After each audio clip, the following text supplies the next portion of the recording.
Magandang umaga mga kapamilya. Magkape at pandasal muna tayo. Ako si Risa Singson Kaupeng, Editor-in-Chief ng Kerygma Magazine. Hay, natapos din ang napakahabang panahon ng Christmas sa Pilipinas. Meron akong kilalang hanggang Pebrero, nakataas pa rin ang kanilang Christmas tree dahil ito ang buwan ng birthday ng ina nila, kaya't gusto nilang patuloy ang selebrasyon.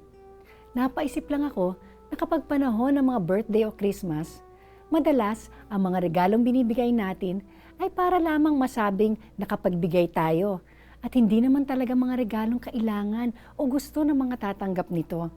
Kaya tuwing na lang Pasko, ang dami kong regalong hindi naman nagagamit at aking pinapamigay lamang. Ganyan din tayo sa Diyos.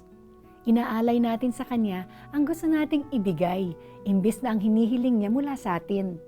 Kaya nga sabi ng propeta sa unang aklat ni Samuel, akala mo ba'y higit na magugustuhan ni Yahweh ang handog at hain kesa sa pagsunod sa Kanya? Mas mabuti ang pagsunod kay Yahweh kesa paghahandog at ang pakikinig ay higit sa haing taba ng tupa. Kapamilya, imbes na magsakripisyo tayo para sa Diyos, makinig tayo sa Kanya at sumunod sa Kanyang utos. Yan ang isang regalong siguradong magugustuhan ng Panginoon. Tayo magdasal.